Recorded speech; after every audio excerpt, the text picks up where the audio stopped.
नमस्कार, सुजस स्पेशल कार्यक्रम हमारे सीएम में आप सभी का स्वागत है। मैं हूं आपके साथ निशा शर्मा। आइए हमारे सीएम की इस खास रिपोर्ट पर एक नजर डालते हैं।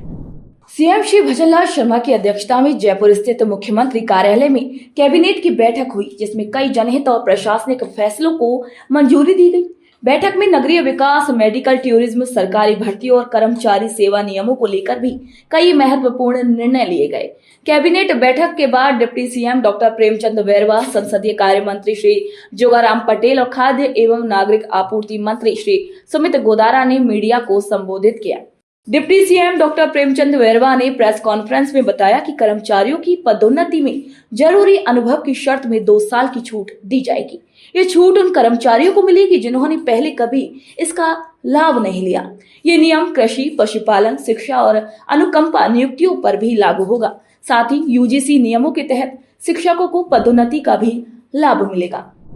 आज माननीय मुख्यमंत्री श्री भजनलाल शर्मा जी की अध्यक्षता में मंत्रिमंडल की बैठक आयोजित की गई, जिसमें नियोजित नगरीय विकास को प्रोत्साहन देना, मेडिकल टूरिज्म को बढ़ावा देने, अक्षय ऊर्जा सहित अन्य विकास ऊर्जा क्षेत्र में कर्मचारी कल्याण एवं विभिन्न संवर्गों के कर्मचारियों के लिए पदोन्नति के अतिरिक्त अवसर उपलब्ध करवाने से जुड़े महत्वपूर्ण फैसले आज लिए गए हैं। मंत्रिमंडल ने कार्मिकों के हित में को ध्यान में रखते हुए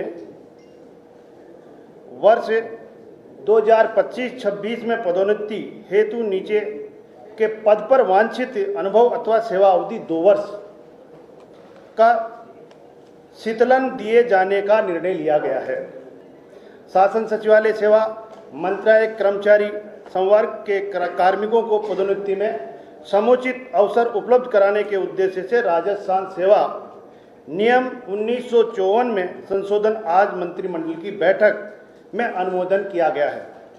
इस संशोधन के अनुसार वरिष्ठ उप शासन सचिव एवं उप शासन सचिव पदों के लिए निर्धारित अनुपात 13:10 के स्थान पर 16:10 संशोधन किया जाएगा।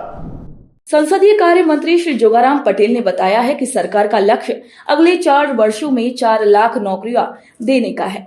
इसके लिए आरपीएससी में सदस्यों की संख्या 7 से बढ़ाकर 10 करने का निर्णय लिया गया है, ताकि बड़ी भर्तियों को समयबद्ध तरीके से पूरा किया जा सके।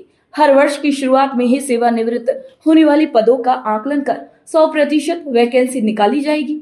सरकार अब भर्ती कैलेंडर बनाकर उसी के अनुसार भर्तियां भी करेगी। सरकार ने ये महसूस किया है कि वर्तमान में अनेक भर्तियों का कार्यक्रम चल रहा, बहुत बड़ा काम बढ़ गया है। चूँकि काम बढ़ गया है तो सदस्य संख्या भी बढ़नी चाहिए। लंबे समय से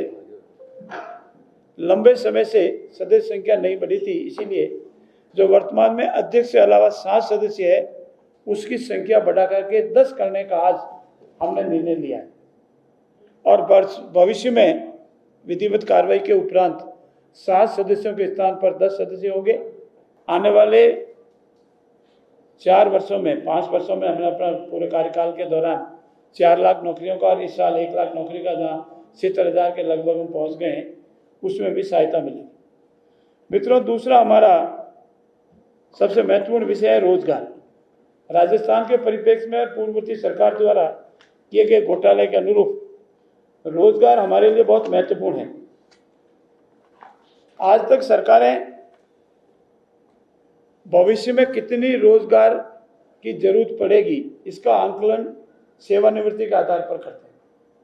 2025 में कितना सेवानिवृत्त होंगे, 2026 में कितना सेवानिवृत्त होंगे, और इसके 50% की विज्ञप्ति निकालते हैं, भर्ती करते हैं। हमारे यशस्वी मुख्यमंत्री भजनलाल जी का ये मानना है कि क्यों ना हम आकलन पहले ही कर लें।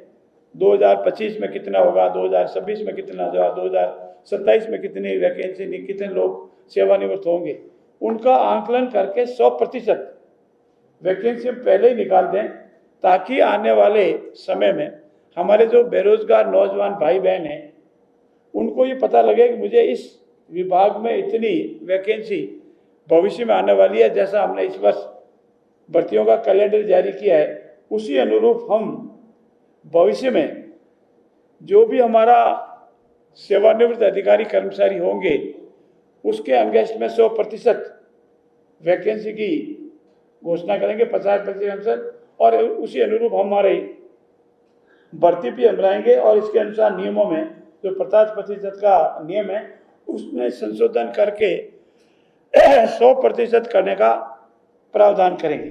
खाद्य एवं नागरिक आपूर्ति मंत्री श्री सुमित गोदारा ने बताया है कि गैस आधारित अर्थव्यवस्था को बढ़ावा देने के लिए राजस्थान सिटी गैस डिस्ट्रीब्यूशन नीति 2025 का अनुमोदन भी मंत्रिमंडल द्वारा किया गया। इससे राज्य में कार्बन उत्सर्जन घटाने में मदद मिलेगी और स्वच्छ, सुरक्षित और पर्यावरण अनुकूल प्राकृतिक गैस की पहुंच आम जन तक सुलभ हो सकेगी। इस नीति से सिटी गैस डिस्ट्रीब्यूशन के इंफ्रास्ट्रक्चर में निवेश को बढ़ावा मिलेगा। साथ ही इससे पीएनजी और सीएनजी नेटवर्क का छोटे शहरों और नगरों में तेजी से विस्तार हो सकेगा। जिस तरह उसकी नीति 2025 जिस तरह हम देख रहे हैं, माननीय प्रधानमंत्री श्री नरेंद्र मोदी जी के नेतृत्व में देश में हर क्षेत्र में कार्य हो रहा है, चाहे सड़कों से लो, चाहे जल जीवन मिशन से पानी से लेकर चाहे जनधन खाते, कोई ऐसा क्षेत्र बाकी नहीं रहा। उसी दिशा में जिस तरह उज्ज्वला गैस आई उसी तरह अब सिटी में गैस डिस्ट्रीब्यूशन का काम पाइपलाइन के थ्रू, उसके लिए राजस्थान सरकार ने आज नीति बनाई, इसका अनुमोदन किया गया। इसके तहत गैस आधारित अर्थव्यवस्था को बल मिलेगा और इन्वेस्टमेंट होंगे यहाँ पे और साथ में लोगों को रोजगार मिलेगा और बड़े शहर और कस्बों में पाइप से गैस जाएगी। उसकी नीति का आज अनुमोदन कैबिनेट द्वारा किया गया, जिसमें एक सीजीडी यानी सिटी गैस डिस्ट्रीब्यूशन पोर्टल भी बनाया जाएगा जिससे लोगों को, आमजन को सुविधा मिल सके। ये नीति 31 मार्च 2029 तक लागू रहेगी या जब तक प्रभावी रहेगी, जब तक कोई दूसरी नीति इसमें नहीं आती। कैबिनेट ने नई टाउनशिप पॉलिसी को मंजूरी दे दी है जो आमजन और मध्यम वर्गीय परिवारों के हित में तैयार की गई है। अब टोटल एरिया का 60% हिस्सा पार्क और खेल मैदान के लिए आरक्षित होगा। बफर जोन का प्रावधान भी सुनिश्चित किया गया है। इस टाउनशिप योजना की राज्य स्तरीय निगरानी समिति निगरानी करेगी ताकि पारदर्शिता बनी रहे। आवास के साथ सार्वजनिक हित की प्राथमिकताएं भी सुनिश्चित की जाएंगी। मुख्यमंत्री श्री भजनलाल शर्मा की अध्यक्षता में ऊर्जा नीति और मेडिकल टूरिज्म से जुड़े कई फैसले लिए गए। सौर ऊर्जा उत्पादन के लिए 3 जॉइंट वेंचर प्रस्तावों को मंजूरी मिली है, जिनसे 42,000 करोड़ रुपए का निवेश आएगा। इससे राज्य को बिजली आपूर्ति में बड़ी राहत मिलेगी। वहीं राजस्थान आयुर्विज्ञान संस्थान यानी कि रिम्स को एम्स नई दिल्ली की तर्ज पर विकसित किया जाएगा। इस दिशा में कानून संशोधन को भी मंजूरी दी गई है। साथ ही ग्रीन राजस्थान नीति को भी स्वीकृति दी गई है। कैबिनेट बैठक में प्रदेश के कई महाविद्यालयों के नाम बदलने को भी मंजूरी दी गई है।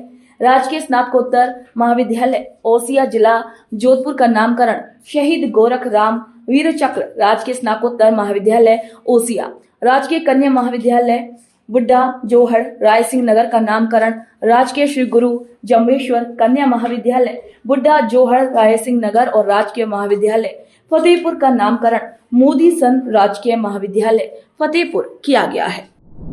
तो सूजस स्पेशल कार्यक्रम हमारे सीएम में आज के लिए इतना ही। फिर आप सभी से मुलाकात होगी नई खबर, नई जानकारियों के साथ। तब तक के लिए मुझे दीजिए इजाजत। नमस्कार।